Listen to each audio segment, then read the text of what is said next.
ఈ ఉదయకాలం ముందు మనము వాక్య ధ్యానం కింద మనము 1 కొరింథీయులకు రాసిన పత్రిక మనం ధ్యానం చేస్తూ వస్తున్నాం. దయచేసి అందరూ మీ బైబిల్ని 1 కొరింథీయులకు రాసిన పత్రిక 8వ అధ్యాయం మీరు తీసినట్లయితే మనము ఈ ఉదయకాలం ముందు కొంత వాక్యాన్ని ధ్యానం చేసుకుందాం. 1 కొరింథీయులకు రాసిన పత్రిక గడిచిన వారాల్లో మనము 7 అధ్యాయాలను మనం చూసాం. ఈరోజు 8వ అధ్యాయాన్ని మనం చూడబోతున్నాం. కొన్ని విషయాల్ని ఈ దినాన దేవుడు మనకి బోధించబోతున్నాడు.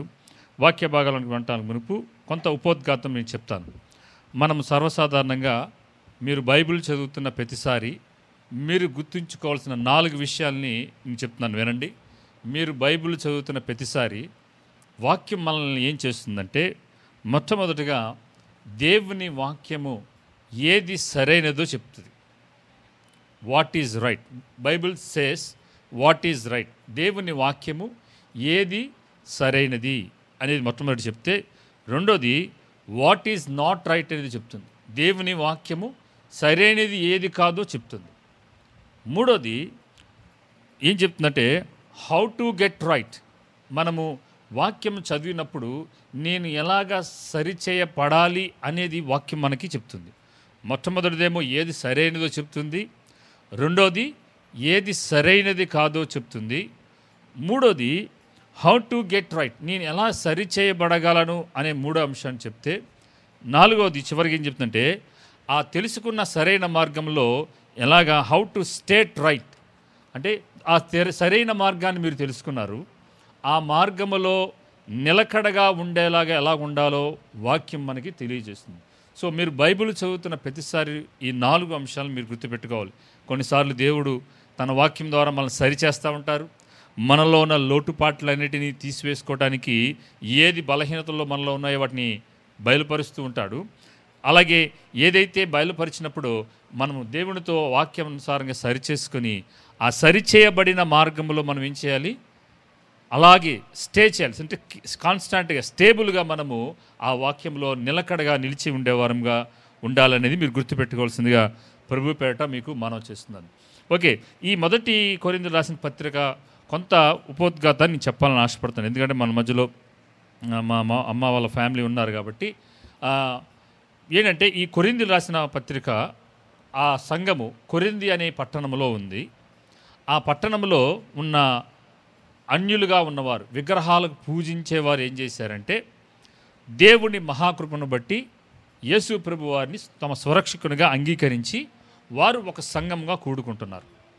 ఎక్కువ మంది ఈ సంఘంలో ఉన్న విశ్వాసులు ఎవరయ్యా అంటే, అన్య కుటుంబంలో నుంచి విగ్రహాలను పూజించే, విగ్రహారాధన చేసే వారుగా ఉన్న వారు ఏమయ్యారంటే, పౌలు యొక్క సువార్త వలన, పౌలు చేసిన సువార్త పరిచర్య వలన ఏమయ్యారంటే వాళ్ళందరూ మారు మనసు పొంది రక్షణ పొంది ఒక సంఘముగా కూడుకుంటున్నారు. ఇక్కడ ఏమైందంటే, సంఘ కాపరిగా కొంతకాలం పౌలు చేసి తన సువార్త ప్రయాణం నిమిత్తం ఆయన అక్కడి నుంచి వెళ్ళిపోవాల్సి వస్తుంది. ఈ క్రమంలో ఏం జరిగిందంటే, అక్కడ ఉన్న కొంతమంది పెద్దలు ఆ సంఘాన్ని చూసుకుంటూ ఉన్నారు. ఇక్కడ ఈ సంఘంలో ఉన్న విశ్వాసులకి ఏమైందంటే, అప్పుడే తిరిగి జన్మించారు. వీళ్ళు ఎలా జీవించాలి, ఇప్పుడు మన చేతుల్లో బైబిల్ ఉన్నట్టుగా ఒక విశ్వాసికి బైబిల్లో ఏమేమి ఉండాలో అవన్నీ బైబిల్లో మనకి ఎలాగైతే రాయబడి ఉన్నాయో, ఆ రోజుల్లో అప్పుడే సంఘం పుట్టిన ఆ తొలినాళ్ళల్లో వాళ్ళకి ఇటువంటి బైబిల్ వాళ్ళ చేతుల్లో లేదు. కానీ దేవుడైతే నిజమైన దేవుడు ఎవరో తెలుసుకున్నారు. సంఘములో ఉన్న విశ్వాసులకి ఉండవలసిన సిద్ధాంతాలు కానీ వాక్యానుసారంగా ఎలా జీవించాలనేవి వాళ్ళకి ఇంకా పూర్తిగా తెలియదు. అందుకనే ఏమైపోయిందంటే, ఈ సంఘంలో ఎవరికి ఇష్టం వచ్చినట్టుగా వాళ్ళు, ఇది నా ఇష్టం, ఇది నాకు నచ్చింది కాబట్టి ఇలా చేసుకుంటాను, ఇలా రకరకాల ఒకళ్ళు ఎవరు ఇష్టపడితే వాళ్ళు ఒక ఆలోచన లేకుండా తమ క్రమమైన పద్ధతిలో వెళ్లకుండా ఎవరికి ఇష్టపడితే వాళ్ళు జీవిస్తున్నారు. అప్పుడు ఏమైందంటే, పౌలు భక్తుడికి ఈ విషయాల గురించి ఆ సంఘంలో ఉన్న పెద్దలు ఏం చేశారంటే, పౌలు భక్తుడికి ఒక లెటర్ రాశారు. ఆ లెటర్ రాసి వాళ్ళ సంఘంలో జరుగుతున్న పరిస్థితులన్నిటినీ రాసి చెప్పిన దానికి ఇప్పుడు పౌలు భక్తుడు ఏం చేశాడంటే, ఆ కొరింథు అనే ఒక పట్టణంలో ఉన్న సంఘానికి ఏం చేశాడు, ఒక లెటర్ రాశాడు, ఒక ఉత్తరం రాశాడు.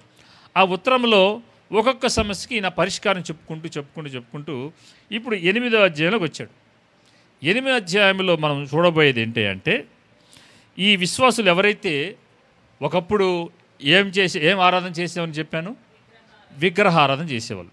సో విగ్రహారాధన చేసినప్పుడు మనకు అందరికీ తెలుసు, మాలో కొంతమంది కూడా మేము కూడా ఒకప్పుడు విగ్రహారాధన చేసేవాళ్ళు.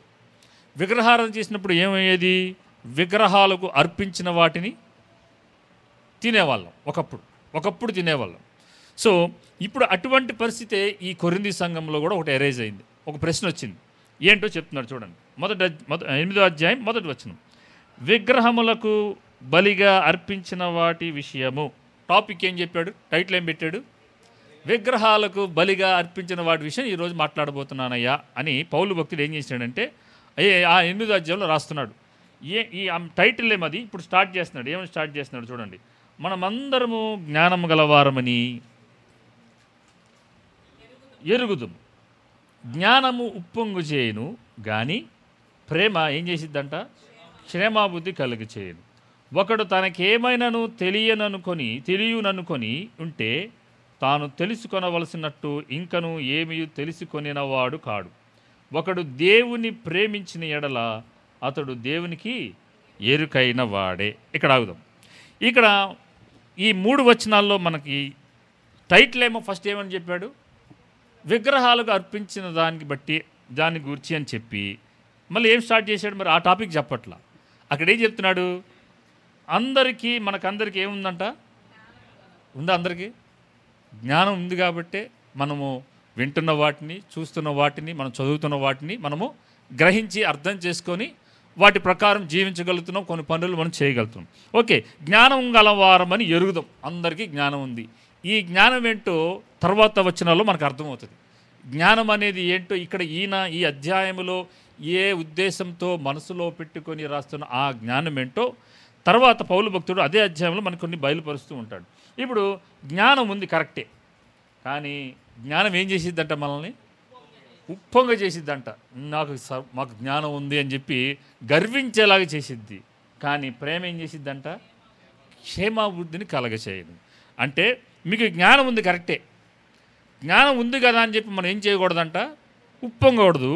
కానీ ప్రేమ ఏం చేసిద్దంటే క్షేమాభివృద్ధిని కలగజేస్తుంది. ఎందుకు ఆ స్టేట్మెంట్ చెప్పాడో మనకి తర్వాత అర్థమవుతుంది. ఇప్పుడు పౌలు భక్తుడు ఎలాగైతే గడిచిన వారంలో మనం చూసాం, ఏం చూసాం? భార్యాభర్తల మధ్యలో విషయంలో వివాహ విషయంలో ఎలా ఉండాలి, వ్యక్తిగతంగా అంటే బ్రహ్మచారిగా అలా ఉండాలి, విడాకులు తీసుకుని ఏ కాంటెక్స్లో మనం తీసుకోవాలనేది చెప్పుకుంటూ వస్తే ఇప్పుడు ఈ అంశంలోకి వచ్చిన తర్వాత ఇక్కడ మనకు కనబడుతుంది ఏంటంటే విగ్రహాలకు అర్పించిన వాటి విషయము అని అన్నాడు. ఈ విగ్రహాలకు అర్పించిన వాటి విషయం అంటే ఏంటంటే ఆ రోజుల్లో ఇప్పుడు ఎలాగైతే విగ్రహారాధన చేసేవారు ఎలాగైతే బలి అర్పణ చేస్తున్నారో ఆ రోజుల్లో కూడా కొరింథీ అనేది ఒక అన్యపట్టణం. ఈ అన్యపట్టణంలో ఏం జరిగేదంటే గుడి ఉంటుంది. ఆ గుడికి ఒక పూజారి ఉంటాడు. మన భాషలో, బైబిల్ భాషలో చెప్పాలంటే యాజకుడు ఉంటాడు. యాజకుడు ఏం చేస్తాడు? బలి అర్పణ చేస్తాడు. ఎవడైనా పాప పరిహారార్థ బలి చేస్తే బలిని తీసుకొచ్చి ఆ బలిని యాజకుడు ఏం చేస్తాడంటే దాన్ని 2గా ఖండించి దాన్ని బలిపీఠం మీద పెట్టి కొంతేమో దహన బలిని అర్పిస్తాడు. దాంట్లో ఉన్న కొన్ని కొవ్వు పదార్థాలని వాటన్నిటిని ఏం చేయమన్నాడు దేవుడు పాత నిబంధనలో? తీసుకెళ్ళిపోమన్నాడు. యాజకుడిని తీసుకెళ్ళిపోమన్నాడు. ఓకే, ఇప్పుడు ఈ అన్య గుడిలో ఏం జరుగుతుందంటే ఒక వ్యక్తి గనక తన అన్య దేవతకి, విగ్రహాలు దేవుళ్ళు దేవతలుగా పిలువబడుతున్న వాళ్ళకి అర్పిస్తున్న అర్పణలకి ఆ పూజారి ఏం చేసేవాడంటే 3 రకాలుగా వాడేవారంట తెచ్చిన బలిని. ఒకటి, ఆ దేవతకి దేవుడికి ఏం చేసేవాళ్ళంటే నైవేద్యంగా ఏం చేశారంటే బలి అర్పణ కొంత భాగం చేసేవాళ్ళు. మిగతా 2 భాగాల్లో ఒక భాగం ఏం చేసేవాడంటే ఈ యాజకుడు తీసుకునేవాడు. ఇంకో భాగం ఏం చేసేవాడంటే ఎవరైతే ఆ బలిని తెచ్చారో ఎవరు ఆరాధికుడు ఉంటారు కదా, తీసుకొచ్చిన వ్యక్తి, అతనికి ఒక భాగం ఇచ్చాము. ఈ 3 భాగాలు చేసేవారు. ఒకటేమో దేవుడి పేరు మీద దహన బలి చేసేవాళ్ళు, ఒకటేమో తీసుకొచ్చిన ఎవరైతే బలి అర్పించారో ఆ బలి అర్పించడానికి తీసుకొచ్చాడో ఆ వ్యక్తికి సగం ఇస్తారు. మిగతా 3వ పోర్షన్ ఏం చేస్తారు? 3వ భాగాన్ని ఈ యాజకుడు తీసుకుంటాడు అన్నమాట. ఇప్పుడు ఈ యాజకుడు తీసుకోదగ్గటంలోనే వచ్చిన సమస్య ఏంటంటే ఈ యాజకుడు తీసుకుని ఏం చేసేవాడంటే ఆయనకి ప్రతిరోజు చాలామంది బలి చేస్తూ ఉంటారు కదా, ఒకరోజు అంతా తినలేడు కదా, నాకు ఇంత వద్దని చెప్పి ఏం చేసేవాడంటే ఆ యాజకుడు అన్య గుళ్ళల్లో జరిగేది. ఈ యాజకుడు ఏం చేసేవాడంటే వెళ్తూ ఆ గుడికి సంబంధించిన కొంత మాంసం అమ్మే షాపులు ఉంటాయి, ఆ షాపుల్లో ఇచ్చేసేసి డబ్బులు తీసుకుని ఆయన వెళ్ళిపోయాడు. సో అలాగే ఇచ్చేవాళ్ళంట. లేదంటే ఈ మాంసాన్ని అంట గుళ్ళకి మనకి ఇప్పుడున్నట్టుగానే అన్నదానం చేయడానికి వాళ్ళకి కొంత సత్రాల్లాగా ఉంటాయి గుళ్ళకి. సో ఆ అన్నదానం చేసే సత్రాలకు ఏం చేసేవాడంటే ఇచ్చేసి వెళ్ళిపోయేవాడంట డబ్బులు తీసుకొని. సో ఇట్లా 3 రకాలుగా అక్కడ ఆ బలి అర్పణ విగ్రహాలకు అర్పించిన ఆ మాంసాన్ని ఏం చేసేవారంటే రకరకాలుగా ఇలాగా విభజించి తీసుకుని వెళ్ళేవాళ్ళు. ఇప్పుడు వచ్చిన సమస్య ఏంటంటే ఎక్కడైతే ఈ గుడికి ఆనుకొని ఉన్న ఈ మాంసాన్ని విక్రయించే స్థలంలో ఎప్పుడైతే ఈ యాజకుడు తన పోర్షన్ ఏదైతే తన భాగం తీసుకెళ్ళి ఆ మార్కెట్లో ఆ అమ్మేవాడికి ఎప్పుడైతే ఇచ్చేస్తారో అక్కడంట చాలా తక్కువ రేటుకి మాంసం దొరికేదంట. యాజకుడు ఏం చేస్తాడు, ఎంతో కొంత వస్తుందని చెప్పేసి ఇచ్చేసి ఆ మాంసాన్ని డబ్బులు ఎన్కాష్ చేసుకొని మాంసాన్ని ఇచ్చేసి వెళ్ళిపోతే చాలామంది ఎగబడేవాళ్ళంట. దేనికోసం? మాంసం రేటు మనకి ఇప్పుడు ఎంత ఉంది? 800 ఉంది. అక్కడ ఉదాహరణకి అది 400కి వచ్చేస్తుందని చెప్పి అందరూ ఆ యాజకుడు ఎప్పుడైతే ఇచ్చేసి వెళ్తున్నాడో దానికోసం ఎగబడి ఏం చేసేవాళ్ళంటే విగ్రహాలకు అర్పించిన దాన్ని కొనడానికి చాలామంది ఎగబడేవాళ్ళంట. క్రిస్టియన్స్ కూడా, క్రైస్తవులు కూడా ఎగబడేవాళ్ళంట.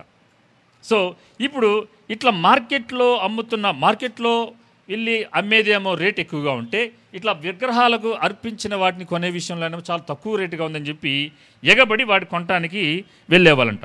ఇప్పుడు ఇంకొక విషయం ఏంటంటే ఎందుకు ఈ అంశాన్ని పౌలు భక్తుడు ప్రస్తావన చేయాల్సి వచ్చిందంటే వీళ్ళు అడిగారు. దానికి రాస్తూ ఇక్కడ ఏమంటున్నాడంటే జ్ఞానం ఉంది, ఒక జ్ఞానం ఉంది. ఆ జ్ఞానం ఏంటంటే చూడండి, ఇక్కడ 4వ వచనం చూడండి. కాబట్టి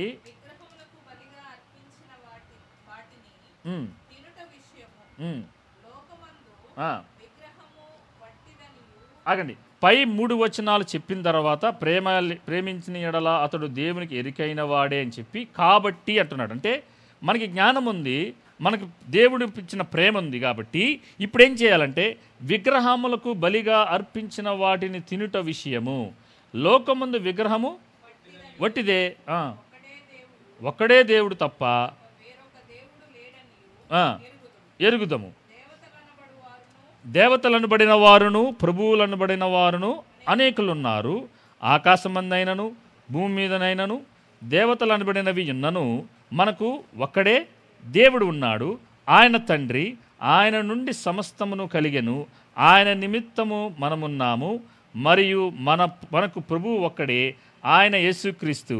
ఆయన ద్వారా సమస్తమును కలిగెను, మనము ఆయన ద్వారా కలిగిన వారము. అయితే అందరి యందు ఈ జ్ఞానం లేదు. ఏంటి ఆ జ్ఞానం? ఇప్పుడు చెప్పాడు. ఏంటంట? విగ్రహాలు ఒట్టియే, విగ్రహాలు ఒట్టియే.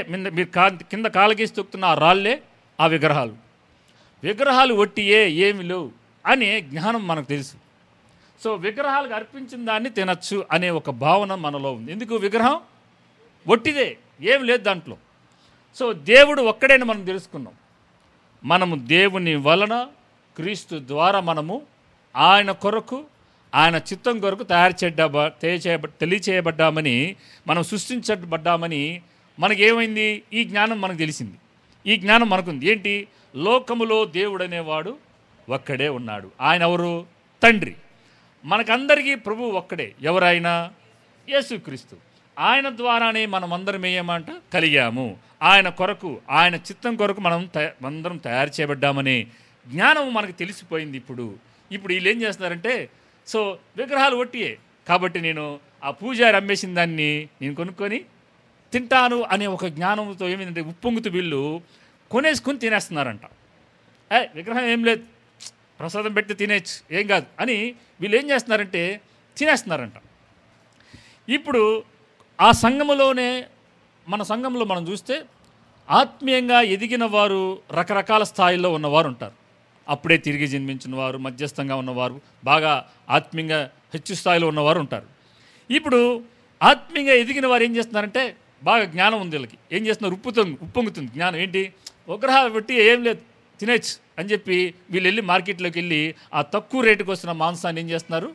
కొనుక్కొని తినేస్తున్నారు. ఎందుకంటే వీళ్ళకి ఒక మనస్సాక్షి ఉంది, విగ్రహాలు మనం ఏం చేయలేవు, మనము దేవుని పోలికలో తయారు చేయబడ్డాం, దేవుడు నాకు తండ్రి కాబట్టి నేను ప్రార్థన చేసుకుంది ఉంటే అన్నీ పరిశుద్ధపరచబడతాయి కాబట్టి అయ్యేం నన్ను ఏం చేయలేవని చెప్పి తినేస్తున్నారు. కానీ అప్పుడే కొద్ది రోజుల క్రితమే రక్షణ పొంది మారుమనసు పొందిన కొంతమంది విశ్వాసులు ఆ అన్య కుటుంబంలో నుంచి ఆ పట్టణంలో నుంచి వచ్చిన వారు కొంతమంది ఉన్నారు. వీళ్ళు ఏం చేస్తున్నారంటే వీళ్ళు మార్కెట్లో అలా తక్కువ రేటుకి వచ్చి కొనుక్కొని తింటున్న ఈ విశ్వాసంలో అధికంగా వృద్ధి చెందిన వారిని చూస్తున్నారు. ఇప్పుడు ఏమైపోతుందంటే వీళ్ళ మనస్సాక్షి వీళ్ళు అంగీకరించలేకపోతున్నారు. అరే, నిజమైన దేవుడు మనం తెలుసుకున్నాం, వీళ్ళంటి తిరిగి జన్మించి దేవునిలో ఉండి వీళ్ళు ఆ విగ్రహాలకు అర్పించిన దాన్ని వీళ్ళు తింటున్నారు ఏంట్రా బాబు అని చెప్పి వీళ్ళ మనస్సాక్షి ఏంటంటే లాగేస్తుంది, బలహీనమైన మనస్సాక్షి. అందుకని ఏమంటున్నాడంటే 2వ వచనంలో ఏమన్నాడంటే జ్ఞానము ఉప్పొంగి చేసిద్ది, కానీ ప్రేమ ఏం చేస్తుందంట? క్షేమాభివృద్ధి కలుగజేస్తుంది. నీ జ్ఞానం ఉంది కరెక్టే, ఏంటది? విగ్రహాలు వట్టియే, దేవుడు ఒక్కడే, ప్రభువు ఒక్కడే, మనకి ఆయన మూలముగా ఆయన ద్వారా మనము తయారు చేయబడ్డాము, ఈ జ్ఞానం ఉంది ఉంచుకో. కానీ నీ తోటి సహోదరుతో మాత్రం ఎలా ఉండాలంటే ప్రేమ కలిగి ఆ వ్యక్తి క్షేమాభివృద్ధిగా ఆత్మీయంగా ఎదగటానికి నువ్వేం చేయాలంటే నీ జ్ఞానాన్ని కొంత అదుపులో పెట్టుకోవాలి ప్రభు అని చెప్పి ప్రేమతో నువ్వేం చేయాలంటే నువ్వు ఆ తోటి విశ్వాసితో నువ్వు సహనం కలిగి మెలుసుకోవాలి అని చెప్పి ఇక్కడ చెప్తున్నాడు. ఇప్పుడు చూడండి కింద ఏమంటున్నాడు చూడండి, 7వ వచనం. అయితే అన్నాడు, అంటే బయట జ్ఞానం గురించి చెప్పి అటువంటి జ్ఞానం అయితే అందరి యందు జ్ఞానం లేదు. కొందరు ఇది వరకు విగ్రహములకు ఆరాధించిన వారు గనుక తాము భుజించు పదార్థములు విగ్రహమునకు బలి ఇయ్యబడినవని ఎంచి భుజించుదురు. ఇందువలన వారు మనస్సాక్షి బలహీనమైనదై అపవిత్రమగుచున్నది. చూడండి పాపం అలా ఎవరైతే ఇలా తింటున్నారో ఏమైపోయిందంటే వాళ్ళ మనస్సాక్షి బలహీనమైపోతుందంట. ప్రేమ ఏం చేయాలి? తోటి విశ్వాసి విషయంలో క్షేమాభివృద్ధిని కలగజేయాలి. అంటే నువ్వు తిన్నా త్రాగినా ఏమి చేసినా నీ స్వార్థం కోసం నువ్వు చేయకూడదు. కానీ నీకు జ్ఞానం ఉంది కరెక్టే, ఒట్టిదే, విగ్రహాలు ఒట్టియే, దేవుడు ఒక్కడే, ప్రభువు ఒక్కడే. కానీ నీ తోటి విశ్వాసి మనస్సాక్షి బలహీనమైన విషయంలో నీకు నువ్వు స్వార్థపరంగా నువ్వు జీవించకూడదు. విగ్రహాలు మనల్ని ఏం చేయలేవు, అవి ఒట్టి మనుషుల చేతులతో చేయబడినవే. అలాగని మార్కెట్లో అమ్ముతున్న ఆ విగ్రహాలకు అర్పించిన దానిని మనము తినకూడదు అని పౌలు భక్తుడు మన తోటి విశ్వాసుల విషయంలో ఎలా మసులుకోవాలనేది ఇక్కడ నిదానంగా రాస్తూ వస్తున్నాడు. మనం దానియేలు గ్రంథంలో చూసినట్లయితే దాన్ని గమనించండి. షద్రకు మేషకు అబేద్నెగోలని 3 దేవుని బిడ్డలు ఉంటారు. దానియేలును కూడా ఫస్ట్ ఎప్పుడైతే వాళ్ళని ఆ బబులోనులోకి తీసుకురాగానే రాజు ఎదుట అధికారులుగా నియమించడానికి ఏం చేస్తాడు? వాళ్ళని తర్ఫీదునిస్తూ రాజు ఏది తింటే అది వాళ్ళకి పెట్టండి అని చెప్పేవాళ్ళు. ఎప్పుడైతే ఈ 4 ఒకటే నిర్ణయం తీసుకున్నారు, ఏమని తీసుకున్నారు? రాజు తినే భోజనం మేము తినము. ఎందుకని? అపవిత్రమైనవి. ఎందుకంటే అవి తింటే వాళ్ళు అపవిత్రమైపోతారు. ఎందుకంటే వాళ్ళు ఆ రోజుల్లో ఆ విగ్రహాలకు బలర్పించిన దాన్నే వీళ్ళకి తిరిగి రాజుగారికి భోజన పదార్థాలన్నిటినీ తయారు చేసేవాళ్ళు. యూదులు ఎప్పుడు విగ్రహాలకు బలర్పించిన వాటిని కానీ దేవుడు నిషిద్ధమైన జంతువులు కొన్ని ఉండేవి, మా లేవియ కాండంలో రాయబడినవి, అవేవి తినేవాళ్ళు కాదనమాట. సో అందుకని ఏం చేసేవాళ్ళంటే తమ్మును తాము అపవిత్రపరచుకొనకుండా ఉండున్నట్లు వాటిని తినలేదు. అలాగే రాజు యొక్క ఆజ్ఞను కూడా వాళ్ళు శిరస వహించలేదు. ఏంటది? విగ్రహానికి మొక్కమన్నది. సో ఎప్పుడైతే అటువంటి పవిత్రమైన జీవితాన్ని తమను కాపాడుకున్నారో రాజు కూడా వారిని అగ్నిగుండంలో వేయమని చెప్పినప్పటికీ కూడా వాళ్ళను బంధించి ఏం చేశారంటే అగ్నిగుండంలో పడేస్తారు, కట్టేసి. మీరు కావాలండి దానియేలు గ్రంథం ఇంటికి వెళ్ళినా చదవండి. కట్టివేసి వారిని అగ్నిగుండంలో వేసిన తర్వాత వారు కట్లు విప్పబడి 4వ వ్యక్తి వారితో తిరుగాడుతున్నట్లు ఎవరు చూశారు? రాజు చూశాడు, సైనికులు కాదు, రాజు చూస్తాడు. అరే మీరు కట్లు కట్టి వారిని అగ్నిగుండంలో వేశారు కదా, ఇప్పుడేంటి వాళ్ళు కట్లు విప్పదీయబడి 4వ వ్యక్తి వారితో సంచరిస్తున్నాడు, ఇదేంటి నాకు వింతగా ఉందని చెప్పి అక్కడ స్టేట్మెంట్ చెప్తాడు.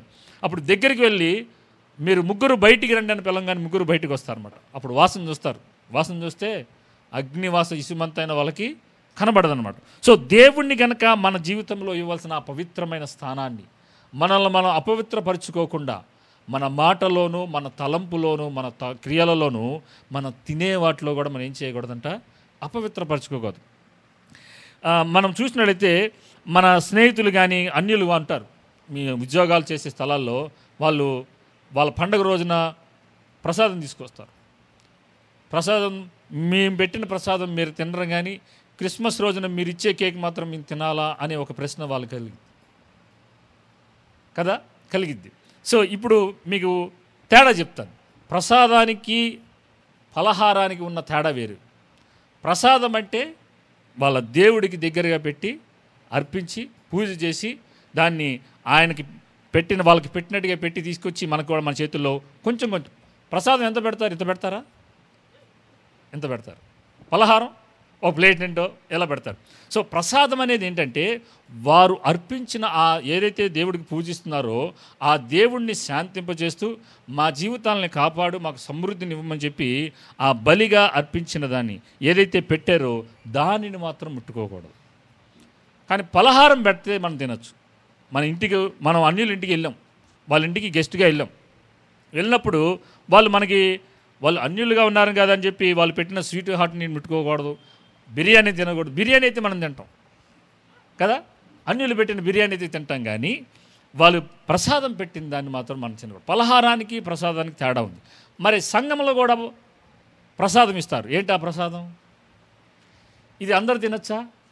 సంఘంలో ఉన్న వాళ్ళు తినచ్చా? అందరూ కేవలం మారు మనసు పొంది రక్షణ పొంది వాక్యానుసారమైన జీవితాన్ని జీవిస్తూ దేవునికి అయిష్టమైన ఏది మనలో ఉండకుండా తాము పవిత్రపరుచుకుంటూ ఆ పవిత్రమైన క్రీస్తు యేసు ప్రభు వారు అప్పగించిన ఆ యొక్క ప్రసాదం అనబడుతున్న శరీర రక్తాలను మనము భుజించాలి. అది చెప్పండి. ఇప్పుడు ఎవరు పడితే వాళ్ళు తినడానికి లేదు, ఇది సంఘంలో కూడా అలాగే.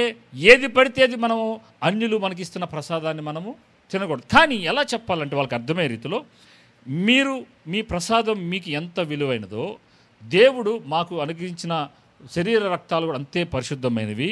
మేము వీటినే తినాలి తప్పితే మీరు పూజిస్తున్న వాటికి మేము తినకూడదు.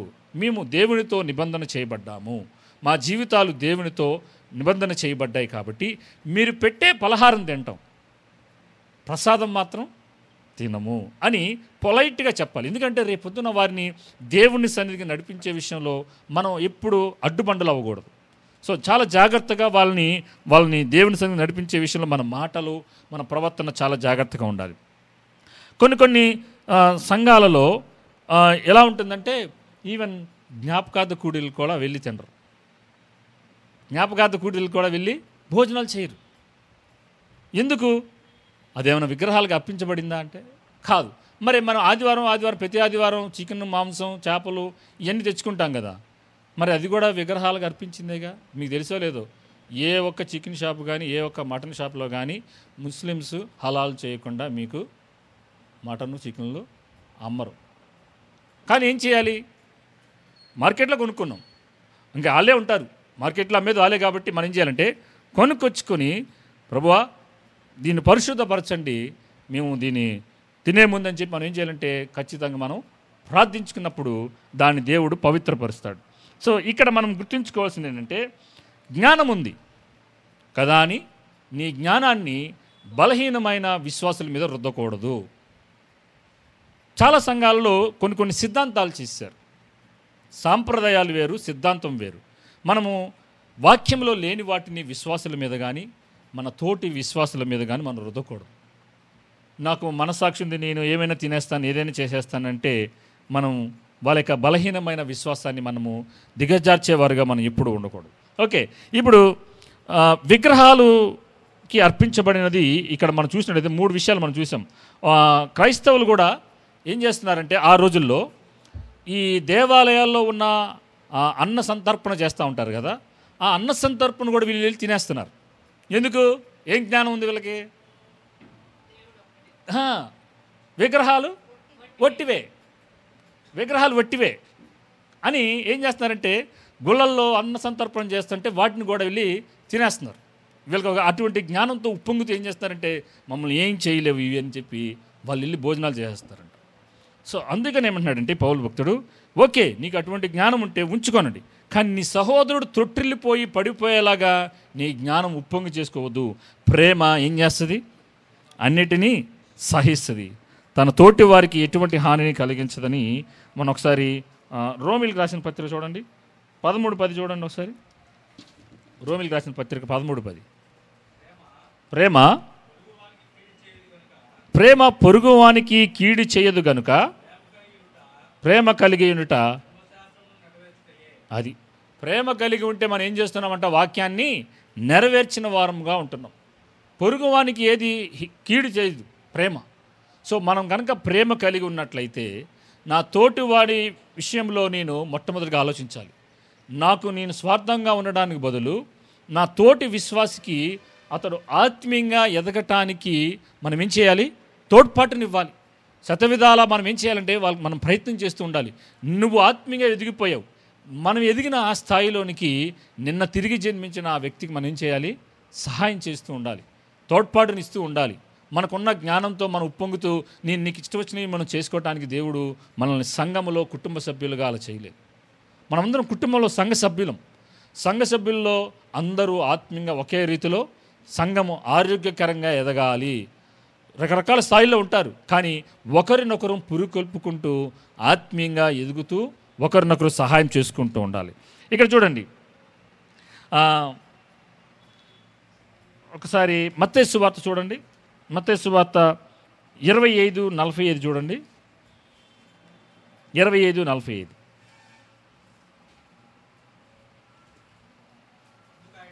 అందుకు ఆయన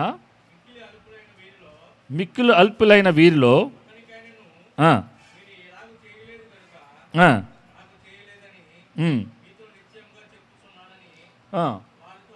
వారితో అను. చాలు బ్రదర్. ఇక్కడ ఈ 9 నుంచి 3:13 వరకు ఉన్న వచనాల్లో ఒకసారి అక్కడ 9వ వచనం దగ్గరకు వద్దాం. ఒకసారి 8 నుంచి, భోజనమును బట్టి దేవుని ఎదుట మనము మెప్పు పొందము, తినకపోయినందున మనకు తక్కువ లేదు, తినినందున మనకు ఎక్కువ లేదు.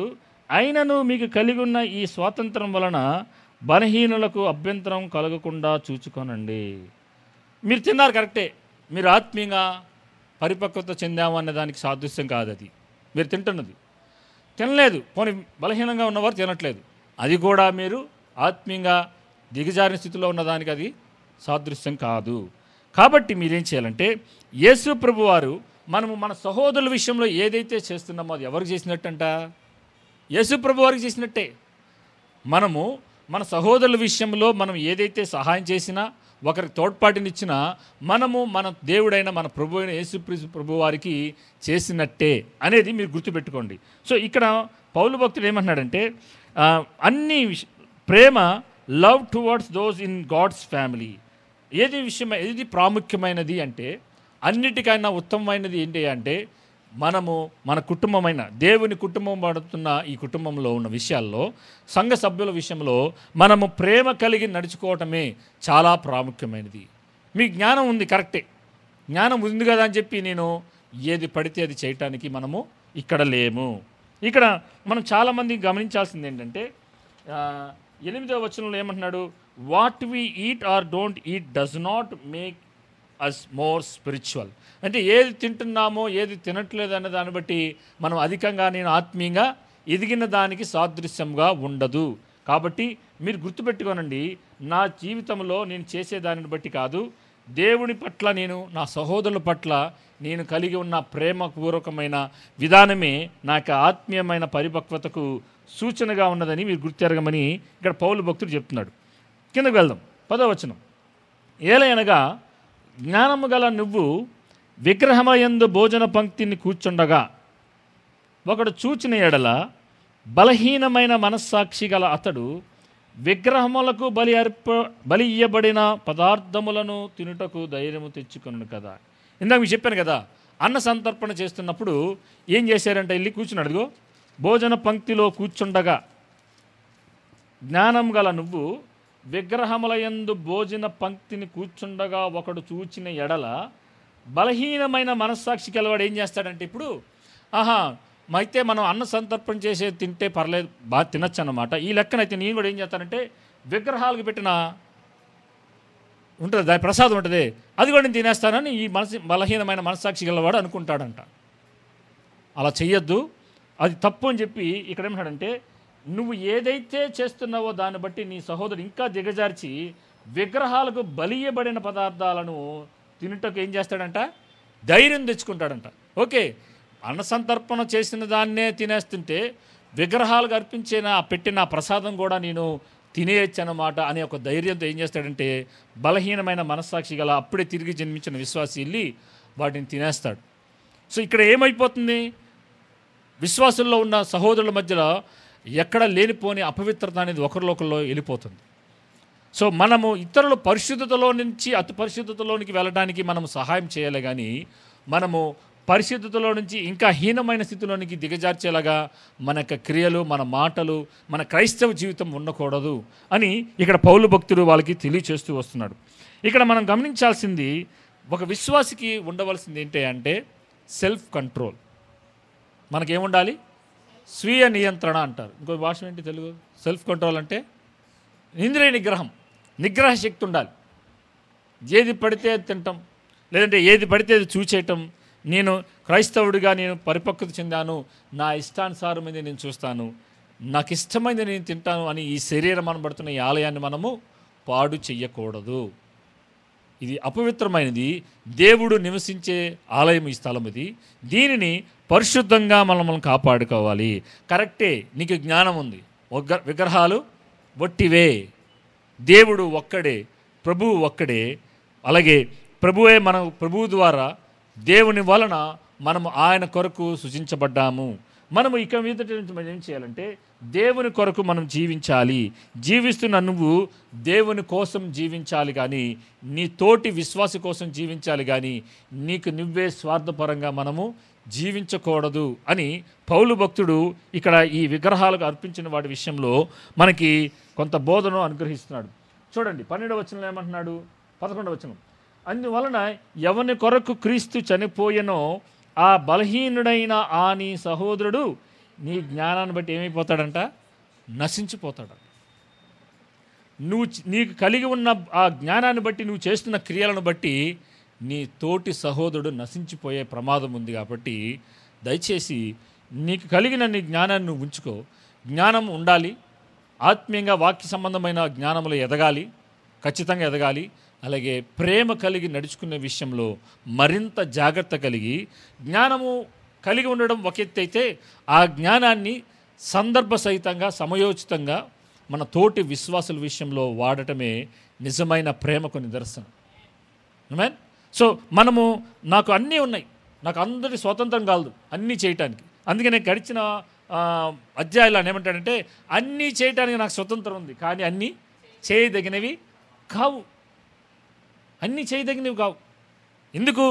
మనము ఒక కుటుంబంలో ఉన్నాం, ఒక సమాజంలో ఉన్నాం, దేవుడు మన మధ్యలో ఉన్నాడు. దేవుని మధ్యలో ఉన్నప్పుడు మనము కొన్ని చేయకూడనివి మానుకోవాలి. చూడండి కింద ఏమన్నాడు, ఈలాగు సహోదరులు విరోధముగా పాపము చేయటం వలనను బలహీనమైన మనస్సాక్షిని నొప్పించటం వలన మనం ఏం చేస్తున్నామంట? మీరు క్రీస్తునకు విరోధంగా పాపము చేయవారగుచున్నారు. పాపం చేసేస్తున్నారు మీరు. విగ్రహాలు ఏమి లేవని చెప్పేసి, విగ్రహాలు వట్టి అని చెప్పేసి, విగ్రహాలకు అర్పించిన వాటిని, అలాగే అన్న సంతర్పణ చేస్తున్న వాటిని మీరు తినేస్తూ, బలహీనమైన మనస్సాక్షి గల ఆ విశ్వాసి ఎదుట మీరు తిన్నప్పుడు విరోధముగా పాపం చేస్తున్నారు ఆ వ్యక్తికి విరోధంగా. అలాగే బలహీనమైన మనస్సాక్షిని నొప్పిస్తున్నారు. ఈ రెండుటి వల్ల ఏం జరుగుతుందంటే మనమే క్రీస్తుకు వ్యతిరేకంగా పాపం చేసిన వారు అవుతున్నాము. మరి పాపం చేసినప్పుడు దేవునితో సహవాసం ఉంటుందా?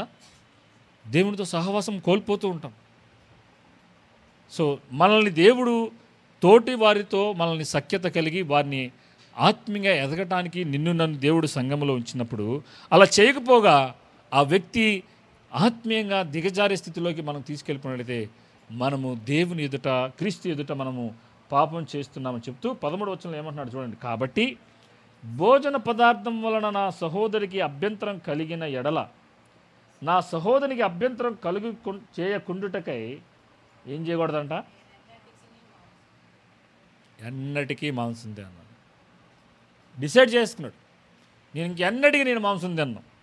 ఎందుకోసం? ఎవరి కోసం? నా కోసం కాదు, నేను వెయిట్ తగ్గడం కోసం కాదు, ఫ్యాట్ కరిగించుకోవడానికి కాదు, నా సహోదరుడికి అభ్యంతరం కలుగుతుంది. కాబట్టి మార్కెట్లో విగ్రహాలకు అర్పించిన ఆ మాంసం అమ్ముతున్నారు, తక్కువ రేటుకు దొరుకుతుందని దాన్ని తినటం వల్ల నా సహోదరి మనస్సాక్షి అతని యొక్క వ్యతిరేకంగా నేను పాపం చేస్తున్నాను, కాబట్టి ఇక నేను నా మెడకు కత్తి పెట్టుకుంటా, మాంసాన్ని నేను తినకుండా నేను మానివేస్తాను అంటున్నాడు. పౌలు భక్తుడు తన జీవితంలో ఎన్ని త్యాగాలు చేశాడంటే అది మీరు అపోస్తల కార్యంలో కానీ ఈ రాసిన పత్రికల్లో మనం చదివితే అర్థమవుతుంది. ఎన్నో వేటినో చాలా వాటిని ఆయన వదిలేసుకున్నాడు. తన భార్యని, తన కుటుంబాన్ని, చివరాఖరికి తన జీవితంలో ఎన్నో చాలాసార్లు నగ్నంగా తను ప్రయాణం చేసిన దాని సందర్భాలు ఉండి తన రాళ్లతో కట్టబడి చివరాఖరికి ఆయన ఏమంటున్నాడంటే నా సహోదరుడు కోసం మాంసాన్ని కూడా వదిలేస్తా. ఆయనకి ఇంకా చాలా పెద్ద మనస్సాక్షి ఉంది పౌలు భక్తుడు, ఆయనకన్నా మనం గొప్పవారేం కాదు. సో అటువంటి మనస్సాక్షి కలిగి ఉండిని కూడా మనం ఏం చేయాలంటే ప్రేమ విషయంలో ఒకరినొకరు పెంపొందించుకునే వారుగా ఉండాలి అనేది ఇక్కడ చెప్తున్న మాట. సో చివరిగా మనం చూడాల్సిందంటే we should not make others stumble but be humble to build and encourage others. మనము ఇతరులు క్షేమాభివృద్ధి చెందేలాగా మనం తగ్గించుకోవాలి తప్పితే వారు పడిపోయేలాగా మనము ఉప్పొంగ చేసుకోకూడదు. We should not make others stumble but be humble to build and encourage others.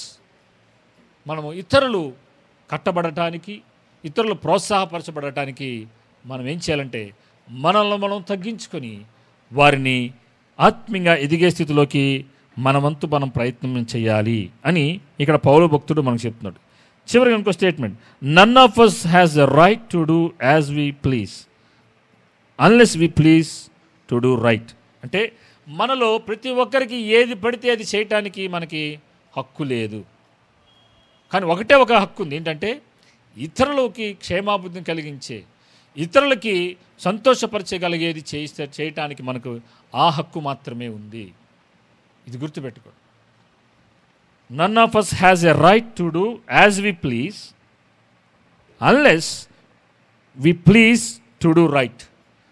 మనకి ఏది పడితే అది చేయటానికి మనకి హక్కు లేదు. ఎప్పుడు ఇతరులకి మనము క్షేమాభివృద్ధి, ఇతరులకి ఇష్టమైనది మనం చేయటానికి ఉన్న ఆ హక్కును మనం వాడుకున్నప్పుడు మాత్రమే.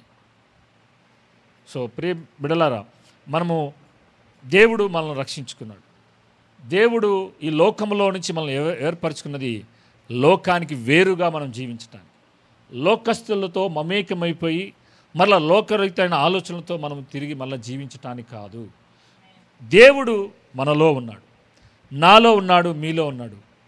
మీ దేహము పరిశుద్ధాత్మ దేవునికి ఆలయమైనది, దీన్ని పవిత్రంగా కాపాడుకోనండి. ఒకవేళ ఇటువంటి పరిస్థితులు మీరు వస్తున్నప్పుడు మీరు సున్నితంగా మీ బంధువుల ఎదుట ప్రవర్తించడానికి కావాల్సిన ఆ జ్ఞానాన్ని మీరు వాడుకోనండి. ఏంటి ఆ జ్ఞానం? ఏం వాడుకోవాలి? దేవుడు ఒక్కడే, ప్రభువు ఒక్కడే, విగ్రహాలు ఒట్టియే. కానీ అలాగని వాళ్ళు అర్పించిన దానిని మనం పాలు భాగస్తులు అవ్వకూడదు. పరిశుద్ధమైన దానిలో బలలో పాలు భాగస్తులు అవుతున్న మనము విగ్రహాలకు అర్పించిన దానిలో పాలు భాగస్తులు అవ్వటానికి మనకి ఏ అధికారం లేదు, హక్కు లేదు. కానీ ఒకవేళ నీ స్నేహితుడు ఇందాక నీ చెప్పిన ప్రశ్న, మీ ప్రసాదాలు మేము తింటాం, మా ప్రసాదాలు మీరు ఎందుకు తినరని అన్నప్పుడు మీరు పెట్టే అల్పాహారం లేదంటే ఫలారం మేము తింటాం, కానీ మా దేవుడితో మేము నిబంధన చేసుకున్నాం, మేము కేవలం పరిశుద్ధమైన ఈ రొట్టె ద్రాక్షారసాలు మాత్రమే మేము పాలు భాగస్తుల వాళ్ళు తప్పితే మిగతా దేని ప్రసాదం మేము తీసుకోకూడదు.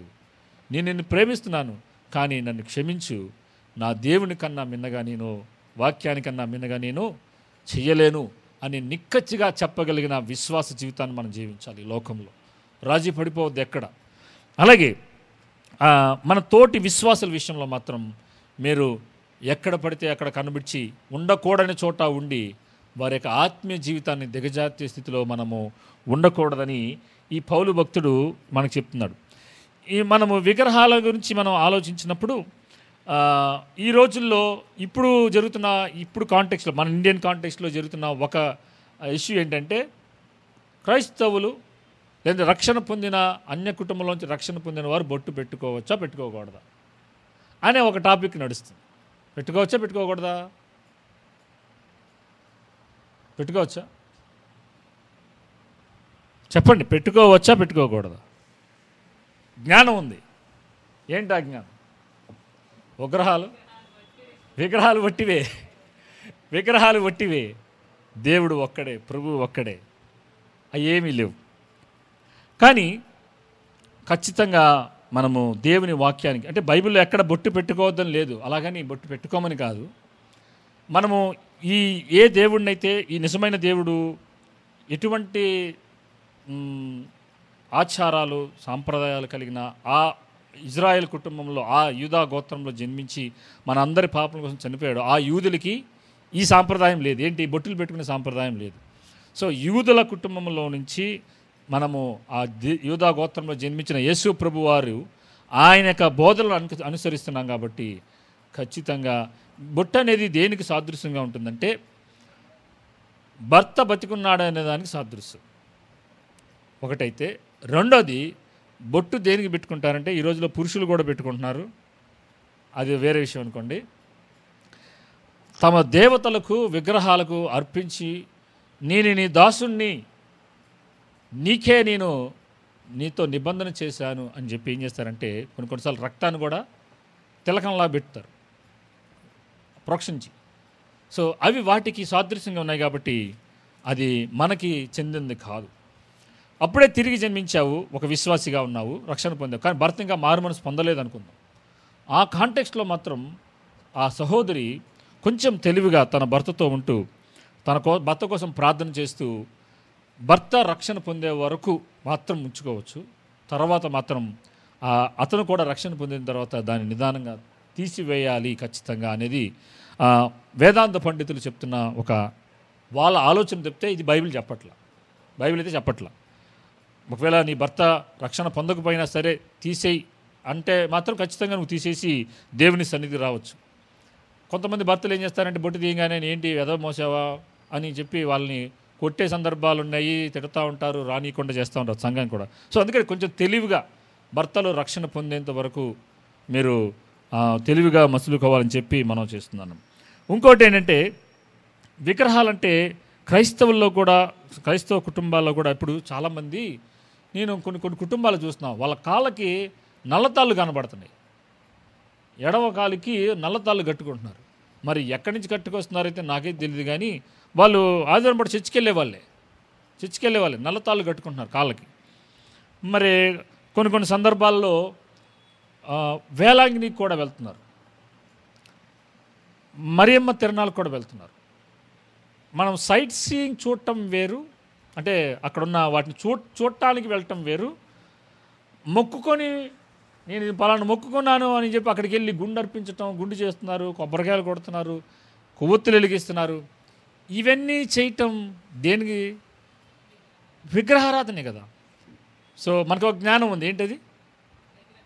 విగ్రహాలు వట్టివే, దేవుడు ఒక్కడే, ప్రభువు ఒక్కడే. ఆయన ద్వారా, ఆయన వలనను, ఆయన కోసం మనమందరం తయారు చేయండి. మనల్ని దేవుడు ఎంచుకున్నాడు. ఎందుకో తెలుసా? పరిశుద్ధుడైన దేవుడు ఈ అపవిత్రతలో నుంచి బయటకు తీసుకొచ్చిన ఈ పవిత్రంగా జీవించడానికి దేవుడు నిన్ను నన్ను తన సొత్తుగా చేసుకొని ఈ లోక మాలిన్యం మాటలోను, చూపులోను, తలంపులోను, మీరు తినేదానిలోనూ ఏది మిమ్మల్ని అపవిత్రపరచకుండానట్లుగా మీకు మీరు ఏం చేయాలంటే పరిశుద్ధతలో పాలిభాగస్తులవడానికి, పరిశుద్ధులుగా ఉండడానికి మీకు మీరే సరిచూసుకోండి అని చెప్పి చెప్తున్నాడు. మనము రాబోతున్న వారాల్లో కూడా ఈయన కేవలం 8 అధ్యాయాలు కాదు, 8, 9, 10 అధ్యాయాల్లో కూడా ఇదే అంశాన్ని మాట్లాడబోతున్నాడు. విగ్రహాలకు అర్పించిన వాటి గురించి ఇంకా ఎలాబొరేటెడ్గా చెప్పబోతున్నాడు. సో వాటిని అన్నిటిని మనం చూడబోతున్నాం రాబోయే వారంలో. So am I clear? మీకు అర్థమైందా? జ్ఞానం అనేది ఉంది. అందుకని ఫస్ట్ ఏం చెప్పాడు ఆయన? మొదటి వచనంలో విగ్రహాలకు బలిగా అర్పించిన వాటి విషయం అని చెప్పేసి మనమందరము ఏమన్నాం? జ్ఞానము గలవారమని ఎరుగుదాం, అందరికీ తెలుసు. సో క్రైస్తవులు అనే వాళ్ళకి అందరికీ తెలియాలి ఏంటంటే ఆ జ్ఞానం. విగ్రహాలు వట్టివే, ఇక్కడి నుంచి మీరు బట్టి పట్టేయాలండి. విగ్రహాలు వట్టివే, దేవుడు ప్రభువు, మనమందరము ఆయన కొరకు, ఆయన ద్వారా, ఆయన వలన మనము దేవుని కోసం మాత్రమే తయారు చేయబడ్డాము. కాబట్టి విగ్రహాల జోలికి వెళ్ళొద్దు, విగ్రహాలకు అర్పించిన వాటిని తినొద్దు. కానీ విగ్రహారాధన చేసే వాళ్ళ ఇళ్ళకు వెళ్ళొచ్చండోయ్. విగ్రహారాధన చేసేవారు ఇళ్ళకి వెళ్ళొచ్చు, కానీ వాళ్ళు పెట్టే పలహారం తినండి, కానీ ప్రసాదం మాత్రం తినబాకండి. సో మీరు కూడా మీ ఇంటికి వచ్చినప్పుడు మీరు చెప్పండి, మరి మా ఇంటికి మీరు క్రిస్మస్ రోజున మాకు ప్రసాదం పెడతారుగా, మేము తినమంటే మీకు పెట్టేది ప్రసాదం కాదు, పలహారం అని చెప్పండి. ప్రసాదం ఏంటి? మనకి క్రైస్తవులకి ఉండే ప్రసాదం ఏంటి? రొట్టె ద్రాక్షారసం. ఇది అందరికీ పెట్టరు, ఎవరికి పెడితే వాళ్ళకి పెట్టం. మేము రక్షణ పొంది మారు మనసు పొందిన వాళ్ళకే ఇది ఈ జ్ఞానం మీరు కలిగి ఉండండి, ఈ మనస్సాక్షి మీరు కలిగి ఉండండి. సో బయట అమ్మే చికెన్ మటన్ కొనుక్కోవచ్చు, ఏం పర్లేదు, కొనుక్కోండి, కానీ ప్రార్థన చేసుకుని తినండి.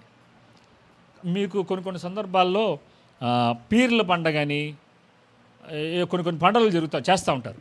వాళ్ళు మేకపోతుల్ని బలిచ్చి ఏం చేస్తారంటే ఆ మాంసాన్ని పంచుతూ ఉంటారు. బక్రీద్కి కూడా ఏం చేస్తారంటే వాళ్ళు ఆ రోజున బలివర్లే వాళ్ళు ఏం చేస్తారంటే కట్ చేసి అందరికీ, లేని వాళ్ళకి అందరూ పంచుతూ ఉంటారు. మరి ఆ మాంసం తినచ్చా? వాళ్ళు ఎవరి పేరు మీద కట్ చేశారు? వారు ఏ దేవుడిని అయితే పూజిస్తున్నారో ఆ దేవుడి పేరు మీద కట్ చేశారు కాబట్టి దానిని కూడా ప్రార్థన చేసుకొని తినండి. ఒక జ్ఞానం ఉంది, విగ్రహాలు వట్టివే, ప్రార్థన చేసుకొని తినండి. కానీ నీ తోటి సహోదరుడు మాత్రం బలహీనమైన మనస్సాక్షి కనుక గురవుతున్నట్లేదు మాత్రం మాంసాన్ని నేను ఎన్నటికీ ముట్టను అనే పౌలు స్టేట్మెంట్ని ఒకసారి జ్ఞాపకం చేసుకో. దేవుడు మిమ్మల్ని దీవించును గాక. మనము అందరం తలలో వంచి ప్రార్థన చేసుకుందాం.